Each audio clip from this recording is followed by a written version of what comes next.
Ini pelajaran waktu gue kaget mendengar Cinta benci banget sama Deddy Corbuzier. Dia sakit hati dan benci. Karena bapaknya dibilang raja alay atau apa? Dengan apapun yang dilakukan Deddy dulu.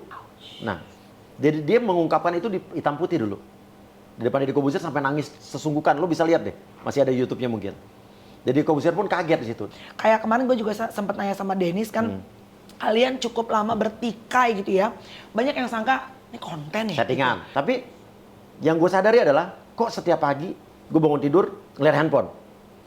Dia ngapain nih? Tadi malam dia ngapain nih? Terus di meja makan kita nungguin apa yang dilakukan. Jadi nggak tentram hidup. Itu yang namanya hidup jadi nggak bahagia tadi. So it's not worth it ya. Yeah. Even though it's viral, viewersnya tinggi, udah kayak apapun, tapi damai sejahtera keluarga tuh hilang ya.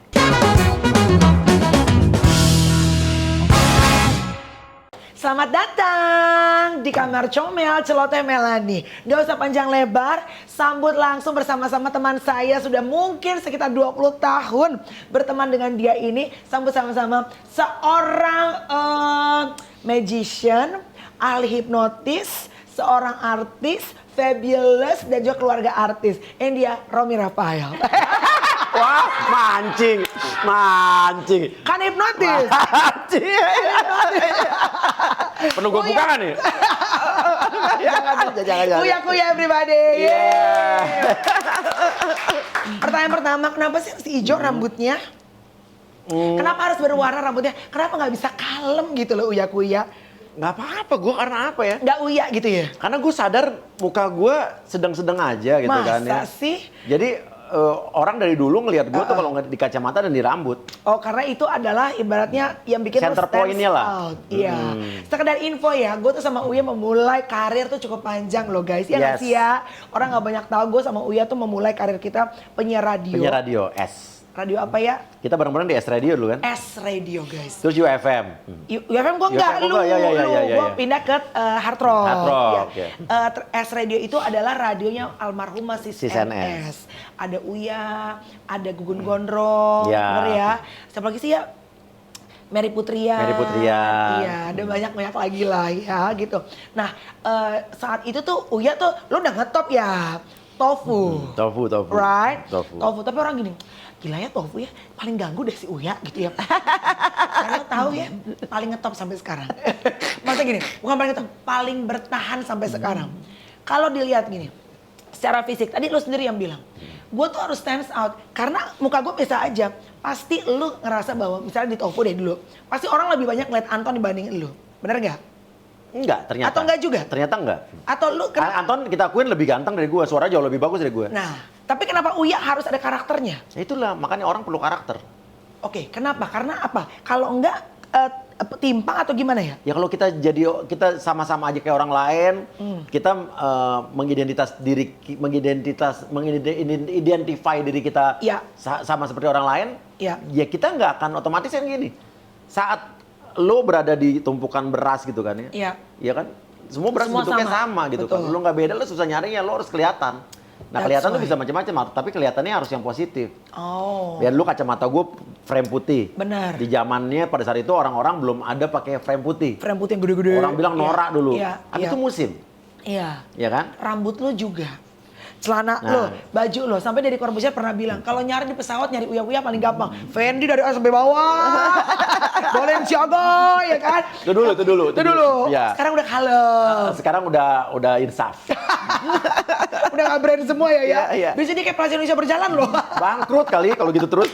Iya benar. Tapi nggak gini, apa yang bikin Uya bisa bertahan cukup lama? Karena gue ngelihat lu dari 20 tahun berkarir loh. Dan dulu ya, zaman kita berkarir, artis tuh dulu harus cakep dan ganteng. Di angkatan kita. Betul. Kalau di angkatan sekarang, itu udah banyak. Makin orang unik, orang tuh udah makin menghargai perbedaannya ya. Bener. Lo tuh makin lo unik, punya karakter, lo makin bisa ibaratnya punya tempat. Angkatan kita enggak ya. Oh bener. Coba, apa yang bisa bikin lo bisa bertahan selama ini? Itulah karakter, be yourself. Be yourself, be unique, baru akan be a monster. Wait, be yourself. Jadi diri sendiri. Yes. Jadi kita tidak punya beban dalam menjalani apa yang kita jalani. Karena ini gue. Kalau kita harus berpura-pura jadi orang lain, kan kita jadi beban. Ini bukan gue kok, jadi ada beban itu kan. Terus be unique, itulah yang membuat kita jadi bisa kelihatan dibanding yang lain. Iya. Di antara persaingan yang begitu banyak orang, kita be unique kan unik sendiri, kita punya keunikan sendiri. Baru kita menjadi monster. Yang dilihat orang, yang menguasai dunia gitu kan. Jadi emang cara berpakaian lu, dari lu SMA juga emang seperti ini? Belum gue jadi artis. Emang udah selalu tampil berbeda? Tanya di kampus gue dulu, gue pakai cut bray kuning segala macam. Gue udah menarik perhatian orang deh dulu. Padahal belum artis tuh ya? Belum. Banyak yang sebel pasti sama lo dulu ya? Nggak tahu deh. Tapi buktinya gue dicintai sama kakak-kakak kelas tuh dalam arti kita gini. Saat dulu anak-anak baru tuh kan mainnya pasti sama seangkatan. Gue mainnya sama seluruh angkatan. Angkatan yang tua-tua. Karena gue ditanggep di depan kafe, suruh lucu, ngapain, suruh nyanyi, suruh MC. Jadi gue berteman dengan siapa aja dulu. Oke. Mulai kan dulu Uya awal nyanyi. And then mulai geser, mulailah lo hipnotis dan segala macam gitu ya kan. Sampai akhirnya gue ngeliat banget, menyaksikan bagaimana lu mengajari Cinta, Nino, lu mereka pakai apa tuh namanya, boleh nggak tahu? Boleh.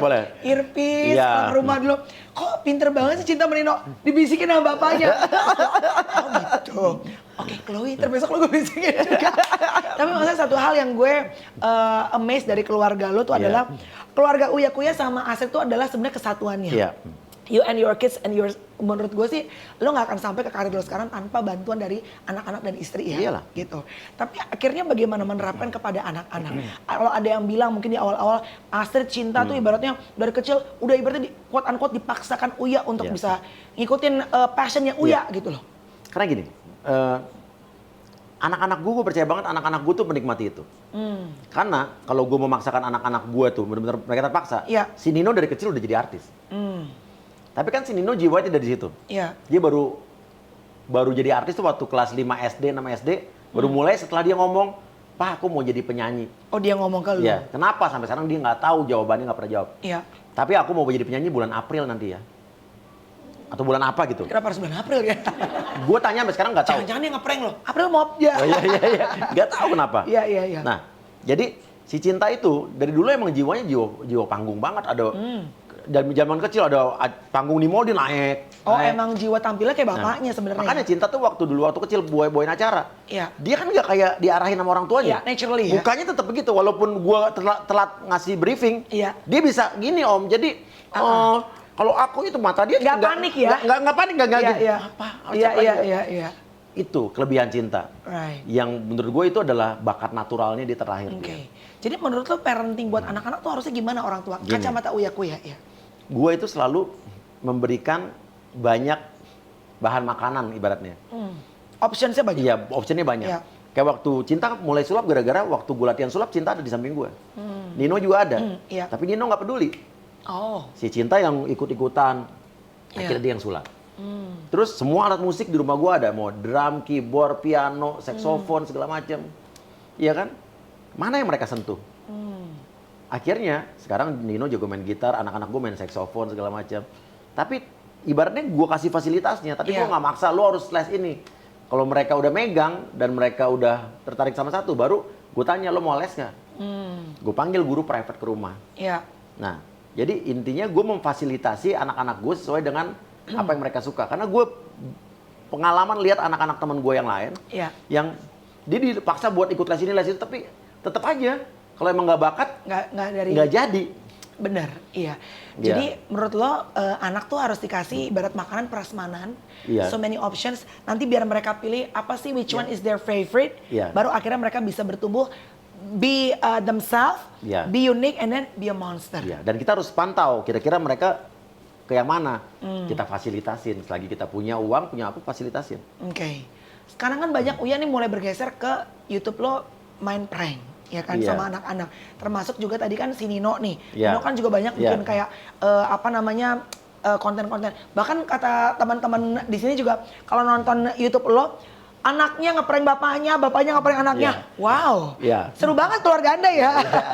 Tapi gue udah lama nggak ngeprank nih. Oh, udah lama nggak ngeprank justru? Udah 6 bulan lebih. Lo kayaknya banyak sekarang ngobrol deh ya? Sekarang banyak ngobrol. Iya, tapi kayaknya emang image prank itu sudah cukup kental. Karena dari dulu juga ibaratnya di TV juga kan lo udah, kayaknya orang belum ngeprank, lo udah pada ngeprank deh. Dari zaman spontan.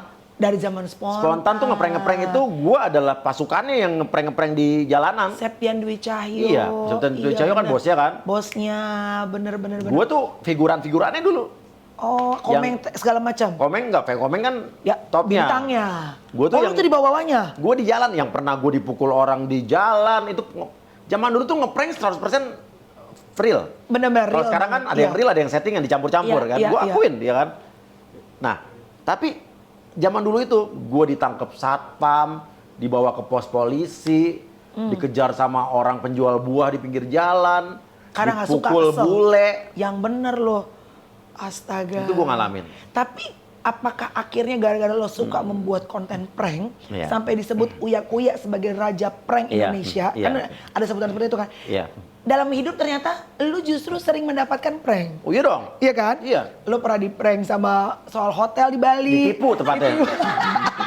Ditipu bukan di prank. Gue landing sama dia. Kecil. Tek. Gue udah santai nih. Satu pesawat kita ya? Satu pesawat. Dapat hotel. Gue ketemu Trit, mau kemana Trit? Gue gimana ya? Kok orang yang katanya ngubungin gue hotelnya, gue gak bisa dihubung-hubungin. Kok ngilang ya? Kena prank saya. Udah bawa keluarga, bawa tim rame banget. Tim YouTube. Tim YouTube, agak ada hotel. Kena prank satu. Sekarang kena prank juga gue denger. Katanya orang mau beli mobil sama lo, di prank juga. Lagi. Apakah menurut lo karma lo juga karena lo sering ngeprank? Karma kali ya. Padahal gue orangnya curigaan loh. Gue orangnya tuh gak gampang percaya sama orang. Mohon maaf guys, ini SMA 8, lu UI gak sih ya? UI SMA 8, udah SMA 8 kurang pinter apa? UI pinter, di prank 2 kali guys. Bego emang. Kenapa menurut lo ya? Itu kan that's funny. Raja prank Indonesia justru banyak kena prank dalam kehidupan pribadinya.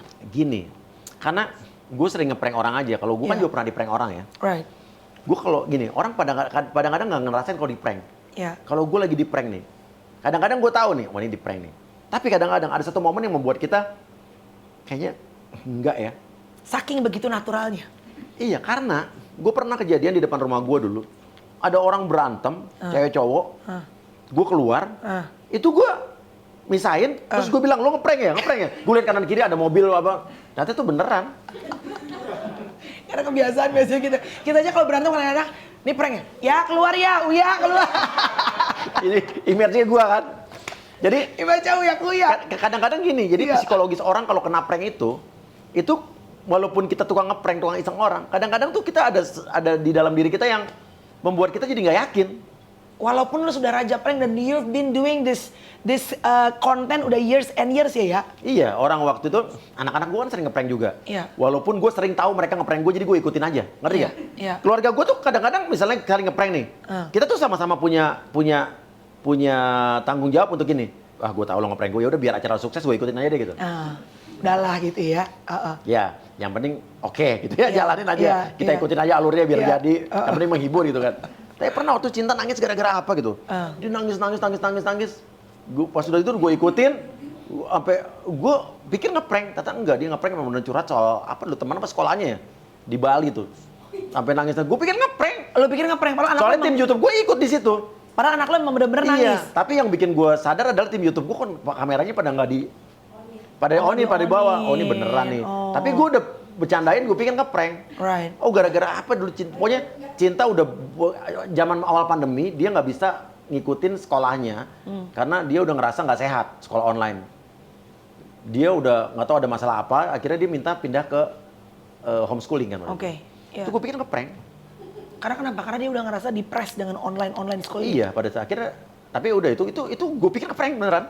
Wow. Karena gue akhirnya nanggepinnya jadi bercanda-bercanda gitu. Oke. Padahal sebenarnya anak lo emang bener-bener udah nangis. Segitu depresinya. Karena Cinta kan ratu drama, secara bapaknya kan raja drama. Karena dia nangis itu, Cinta pinter nangis, bahkan tapi ternyata itu beneran.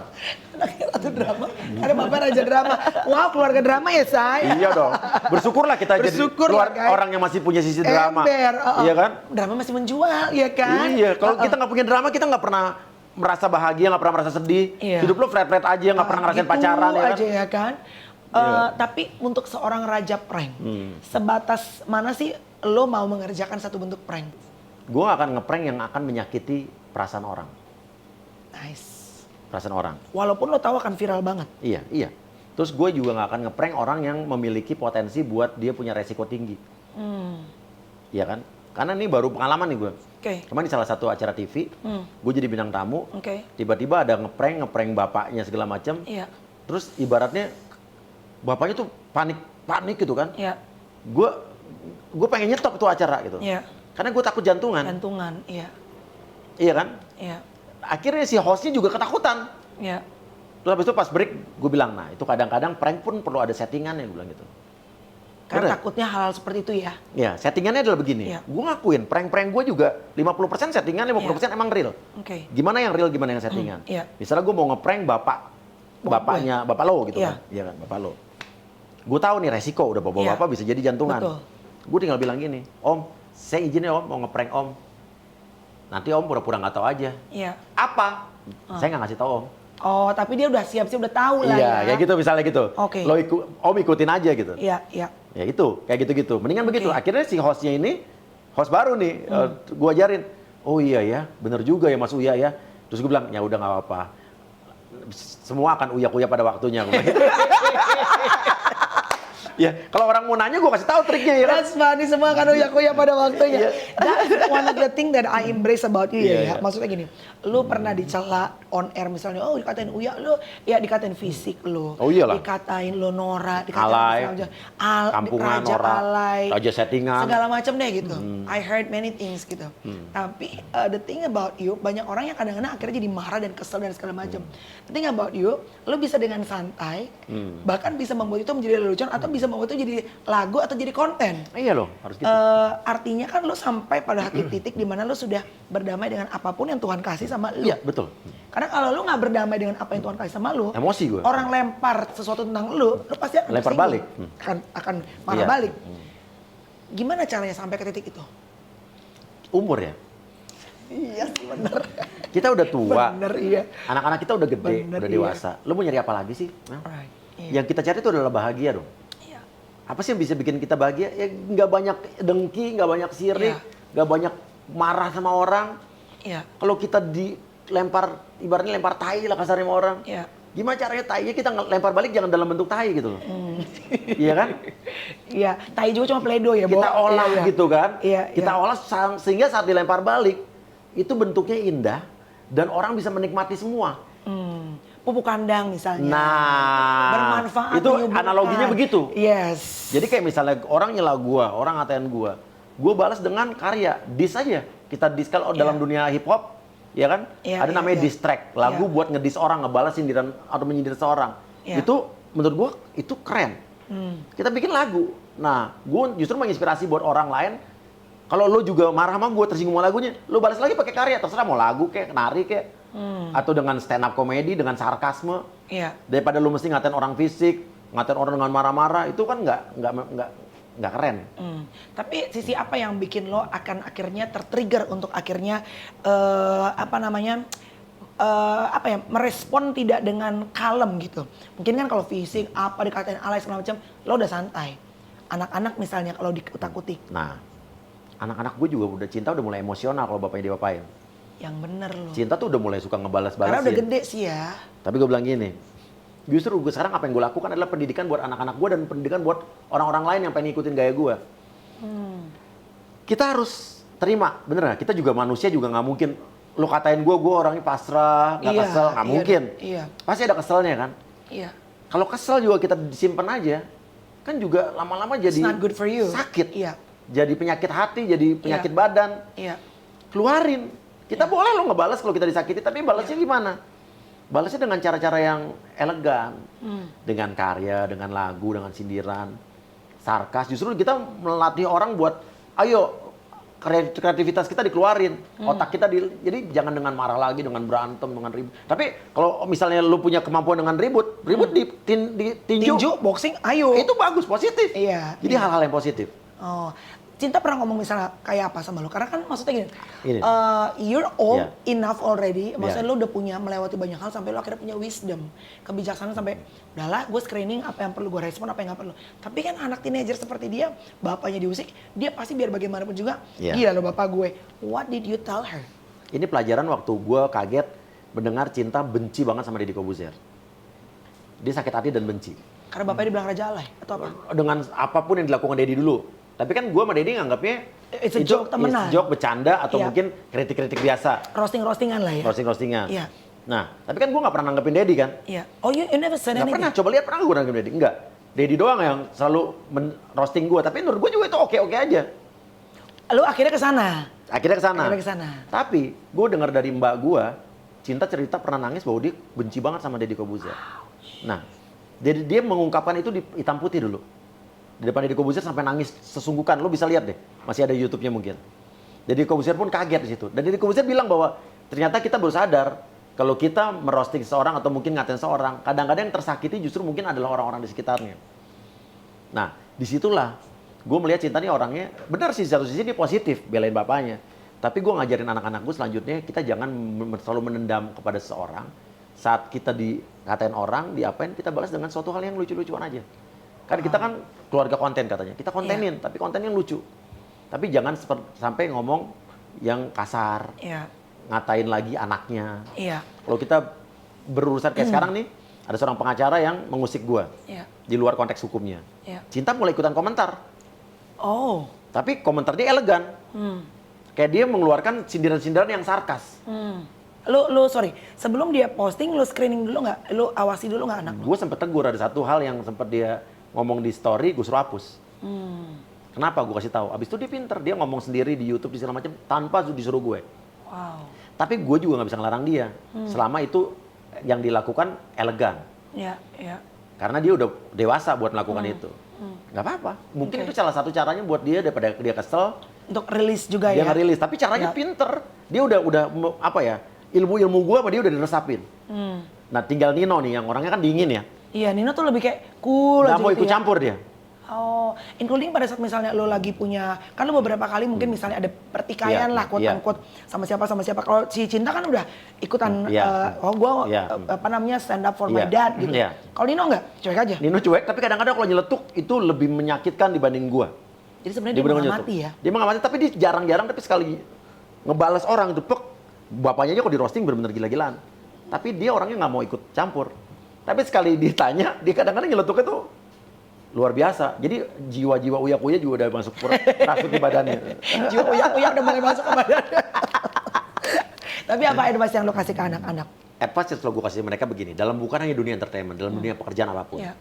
Lo nanti dalam saat lo udah bekerja, lo akan menemui namanya persaingan yang sehat dan tidak sehat. Right. Lo jangan pernah iri sama orang yang tiba-tiba lebih berprestasi dibanding lo.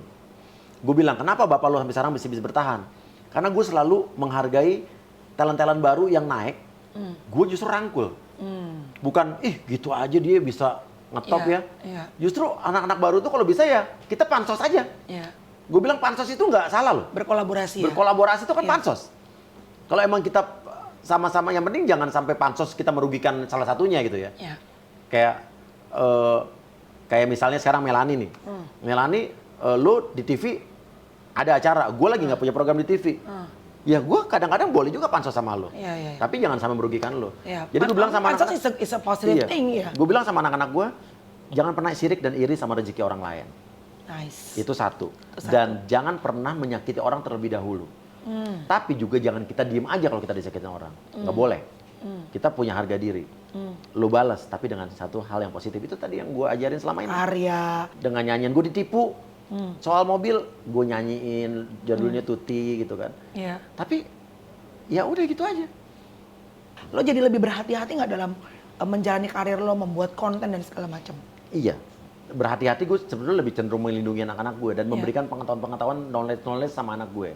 Jadi saat lo nanti mau ngerosting orang gitu kan di dunia perostingan, lo harus tahu gimana yang aman.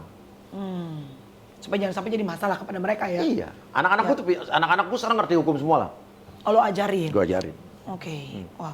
Satu permasalahan kemarin karena kebetulan kan maksudnya udah berdamai nih ya. Jadi kenapa gue bahas mungkin ini bisa menjadi it's actually can be a good lesson to learn juga buat teman-teman gitu, bahwa yang bertikai apa segala macam akhirnya bisa berdamai dan bisa menjadi sesuatu yang baik kok gitu.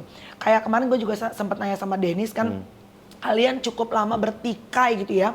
Banyak yang sangka ini konten ya. Settingan. Karena kan Uya terkenalnya maksudnya wah pasti Raja settingan. Sampai gue sendiri sebagai temen, itu gue sampai ketemu lo di Bali, gue nanya sama lo, gue nanya sama Astrid. guys ini settingan apa enggak? Kalau settingan sih gila sih kelewatan banget. Hebat banget ya, keren. Wah ini gila sih kalau gue nanya, terus lo bilang enggak ini nggak settingan gitu. Tapi what's going on sampai akhirnya segitu parahnya saat itu ya. Jadi pada saat itu roasting biasa. Roastingan kan kalian. Jadi gue tuh orangnya begitu guys. Jadi misalnya gue bikin settingan. Settingan gue yang gue lakukan adalah buat program-program TV. Tapi gue nggak pernah menyeting gosip hidup gue. Kasus-kasus dalam hidup gue tuh nggak pernah gue setting. Kalau gue nyetingin program TV mah emang gue jagonya gitu kan. Tapi kalau untuk kehidupan gue, keseharian gue tuh nggak pernah sama sekali gue setting. Nah, dan kalaupun misalnya ada program TV nih, begini gitu kan. Teman artis nanya, itu settingan? Gue jawab settingan, ya kan? Jujur. Iya kan? Ngapain bohong gitu kan? Iya. Tapi kalau kayak begitu tuh, lu sendiri tuh gimana nanggepinnya ya? Maksudnya supaya kan udah masuk ke dalam ruang kebaperan ya, ruang pribadi gitu. Jadi pada saat itu gue menyadari bahwa untuk secara konten itu menguntungkan. Karena kan, gila, gue nggak perlu effort. Udah tiba-tiba cuma ngerekam dia di depan rumah dia doang, dia nggak keluar aja bisa 3 juta, 4 juta penonton gitu. Dia nggak ada dianya begitu. Terus ke tempat toko bunganya dia gitu, nggak ada dia gitu. Terus berapa juta gitu kan. Tapi yang gue sadari adalah kok setiap pagi gue bangun tidur ngeliat handphone. Dia ngapain nih? Tadi malam dia ngapain nih? Terus di meja makan kita nungguin apa yang dilakukan. Jadi nggak tentram hidup. Itu yang namanya hidup jadi nggak bahagia tadi. So it's not worth it ya. Even though it's viral, viewersnya tinggi, udah kayak apapun, tapi damai sejahtera keluarga tuh hilang ya. Hilang, dan itu bukan gua. Karena gua nggak pernah berantem sama siapapun di dalam dunia pertelevisian. Pernah nggak lihat gua berantem? Nggak pernah. Jadi Kobusier dulu, musik segala macam, gua balas aja nggak walaupun itu roasting. Ya kan? Nggak pernah gua ranggepin siapapun dulu. Wow. Ini cuman ibaratnya kecelakaan lah. Iya. Gara-gara TikTok. Jadi balik lagi nggak worth it ya dengan viewers yang didapetin, dengan followers yang tiba-tiba naik segala macam. Tapi happiness, joyful di keluarga hilang ya. Hilang. Kayak sekarang aja yang gue alamin sekarang kan gue ngelaporin, akhirnya gue harus melaporkan seseorang ke polisi. Dibilang bahagia nggak bahagia lah. Gue jadi perlu effort, jadi buang waktu. Cuman ini perlu, penting menurut gue harus ada efek jerak. Dan gue sekarang juga ada gangguan dari seorang pengacara pun. Gue nanggepinnya jadi dengan komedi aja. Lebih tenang. Dengan komedi, dengan lelucon, dengan bikin konten, dengan yang fun-fun tapi juga tidak menyakiti keluarga dia. Kita keluarga. Satu lawan satu aja. Gue kembali kepada permasalahan lo kemarin sama Dennis. Sekarang ini udah selesai, makanya pengen belajar dari pengalaman kalian.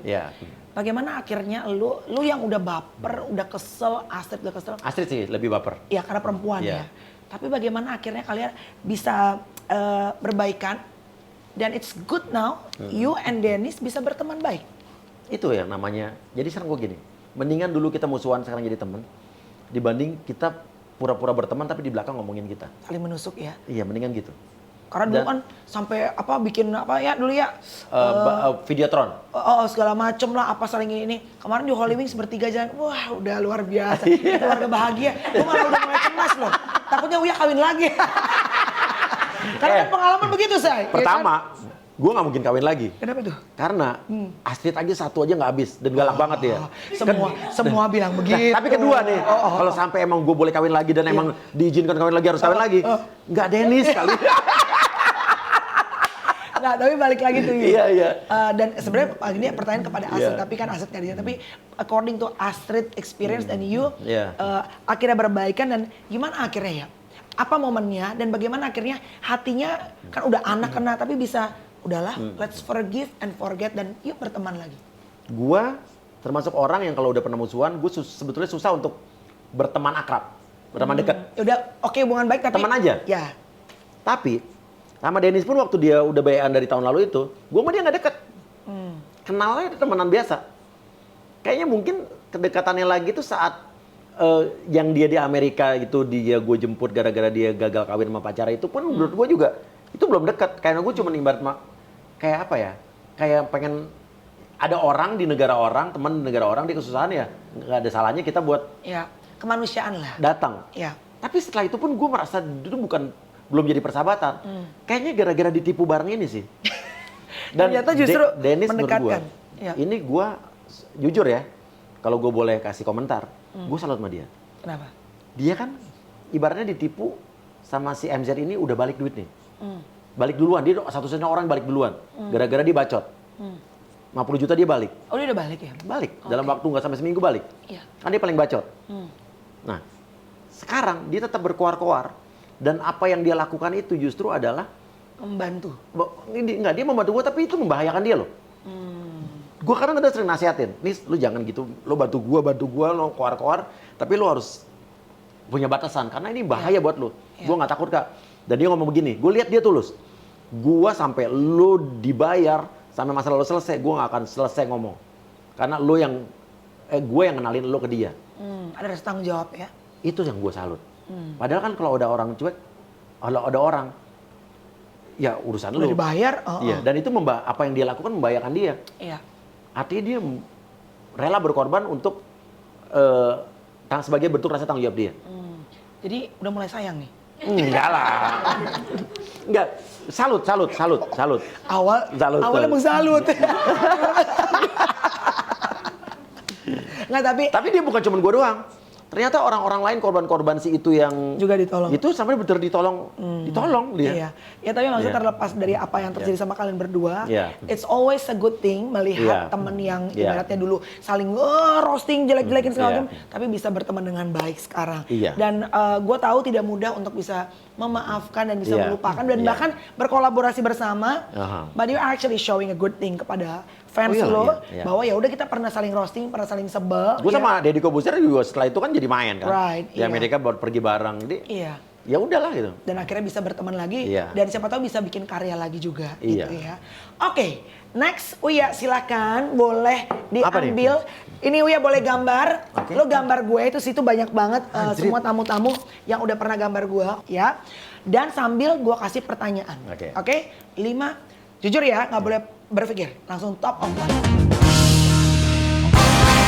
Pencemaran nama baik sendiri atau pencemaran nama baik anak? Sendiri lah. Branded atau lokal brand? Branded. Karya anak-anak lo nggak laku atau bisnis lo hancur? Karya anak-anak gua nggak laku. Astrid cari pacar lagi atau Astrid izin nikah lagi? Cari pacar lagi lah.